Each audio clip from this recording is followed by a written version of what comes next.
Men of Reddit, what instantly turned you off a woman?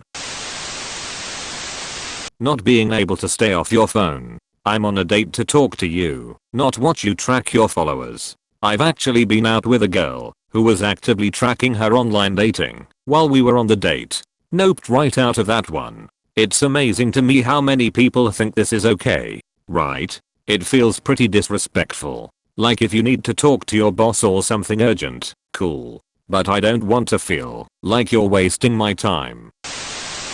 I had a girlfriend recently, only lasted about 7 months, and this is one of the reasons I, in the end, couldn't stand her. Every time she talked about something, and I thought she finished speaking, and I started to speak, she continued speaking, but in slightly louder tone, as if I rudely interrupted her. And if I happened to do it again, she just went from loud to louder. Her speaking pattern was filled with pauses, so it was very easy to mistake one of those pauses for a finished sentence. Love the way you changed the font for the tone. Made me giggle as I got the picture in my head. Breaking up with me. I'm sorry, but if you dump me, that's it. Relationship over. I was in a relationship that over the course of 3 years we had broken up twice, and both times were more her idea than mine. The final time we broke up I refused to take her back, and she got upset with me saying that we got back together the first 2 times, so I would have to take her back this time. She got mad at me saying that it wasn't fair because she didn't want it to be over. I just looked at her and said, well, sometimes breakups are one-sided. Do you think there are some people out there who genuinely think that breakups are supposed to be consensual? Like, almost everything else in a relationship is supposed to be, so maybe they can't conceptualize someone unilaterally deciding to end the relationship. Sense of entitlement and wanting me to be something I wasn't. She always had to have her way, and I basically couldn't have a different opinion without getting in trouble. I had a slightly less terrible version of this. But the minute you feel you need to walk on eggshells around her, it's essentially over. Calling her university teachers retarded after 30 minutes on our first date. She could not take the test because she did not show up a couple of times and thought it was her professor's duty to tell her in advance. Well, read the damn syllabus. You're not in high school anymore. She told me all her elaborate plans of getting him fired. After I told her she was in the wrong, she got mad. $100 says she never finished college. Well, it was 1 month ago, so I guess she has not finished now. Instant clinginess. We went out, had a great date and some light fun at her place. She called me the next day while I was out with a friend. I didn't answer. She then called me over and over again until I finally answered. We are talking about 10 to 15 calls in a row, and when I answered I asked if anything was wrong. Since she kept calling, she said no and said she just hates texting and prefers talking on the phone. I had to calmly explain to her I was out with a friend, and if I don't answer, I will call you back. But calling me over and over makes me think it's an emergency. We tried one more date, but at that point it was awkward, and I was no longer invested. Also had one girl text me over 130 times in one day after one date. It was worse, because we worked at the same place, albeit different departments. It surprised me in both cases. I thought they were out of my league. When they complain about me being friends with other girls. Yay, like I'm gonna cut out every woman in my life, just because you're too insecure with yourself. The ironic moment when the girl who complains about you being friends with other girls is also friends with a load of guys as well, but sees no problem in that makes it so much worse. RIC, you've met my ex. All my friends are guys. I just get along better with them. I'm going bike riding with Sarah because she is literally the only other person that will ride with me. It makes me really uncomfortable that you guys spend so much time together. Weren't you at some guy's birthday at a bar until like 3 AM last Saturday? That's different. Damned if you do, damned if you don't. I was dating someone, and she got mad that I wasn't helping her in the kitchen. I previously asked her if she needed help, and she said no. So I didn't help her. I caught shit for that. 2 weeks later her microwave was experiencing some sort of issue. I got up immediately to help her, and she started freaking out at me for trying to help her. You know how you avoid getting in trouble in situations like this? You never see her again. Works 100% of the time.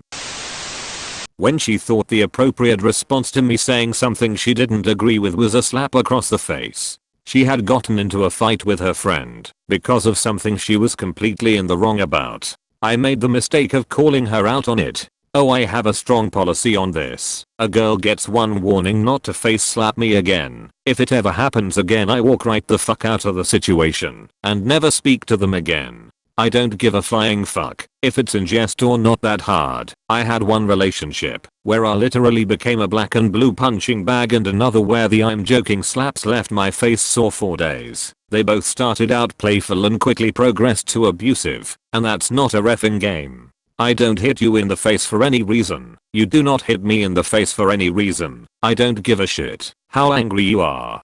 A girl gets one warning not to face slap me again. IMHO, there should not even be a first time. I do not care if you are a female, a male, a robot, or whatever, unless it's consensual, that is BDSM or something. No one really has the right to hit someone else regardless of the situation. Sometimes, it really is not that hard to walk away or run if you're really fuming. Her daughter asked her for permission to go to a friend's house. She told her daughter to ask me for permission. We had only been dating for a month, and I had only met the kid once. I had never seen a 9-year-old cringe before. That was your cue to step up with the true dad response. Ask your mother. Shit, that's brilliant. But I was still processing the fact that I was suddenly being asked to give a dad response for the first time ever.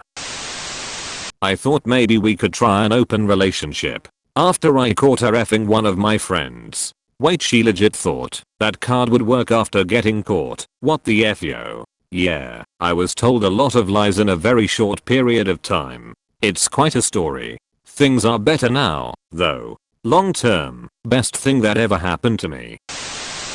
Had a girl I dated, and we were pretty into each other. One day she got extremely upset with me for saying something pretty innocuous because it reminded her of something from her past. I said I'd remember not to bring that up in the future and apologized, though that didn't seem to suffice. It appeared I was to be punished or treated poorly for it. I asked if I could get a pass on this, as there was no way I could have known what I said would have bothered her, but no. I asked her if there was anything else that really set her off like this, and she said yes, though I'd have to find out on my own. I asked if there was anything I could do in the future to avoid upsetting her or causing one of these situations, and again she angrily said no. I was getting a little perturbed by this point and asked if she was really blaming me for saying something harmless that I had absolutely no idea would set her off that way, and she said yes. So I tried to reason with her one last time. So you're telling me that there is a minefield out there, that you know where all the mines are, but refuse to tell me,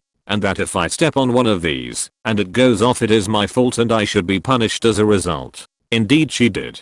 We were supposed to go out for supper, but I told her I wasn't hungry, got in my car and went home. If you're going to create the path and conditions of failure for our relationship, you can trust that I will find the shortcut every time. She told me she expected me to text her good morning every single morning before her. The bitch got up at 6 every day and I don't get up till 8. F off, that is horseshit. Is there a way you could automate that? This was my first thought. But still shouldn't have to do that. Though I think I would automate it to be passive aggressive. Good morning. I'm still asleep, but this is my personal assistant texting you to say good morning. Please wait till normal business hours to text back. Norm business hours are the hours of 8 AM to 10 PM. I have an accent, so anyone who is way too into that gets the boot pretty quickly. I once walked out on a date because she spent 30 minutes trying to impersonate me and couldn't understand why I didn't think it was endearing. As someone with a southern accent, I know the feeling. I lived in court for 2 years and had someone from Boston making fun of my accent. Get yakakis and get out of here. I'd bet it's because as a Bostoner in court, they probably get their accent shit on full time. Still lame though, sorry to hear. 8 months into my relationship, I learned that my ex-girlfriend's ex-boyfriend was a married guy she had met on Tinder with his then wife. They had a threesome. Afterwards my ex-GF developed a crush on the dude, convinced the guy to leave his wife after 6 months, ruining his 20-year marriage, and then she dumped him because on her words he was too monotone. Naturally, she cheated on me not long after. I can't complain. I had been given all the warnings, now that I think about it. If you enjoyed the video, please like and subscribe.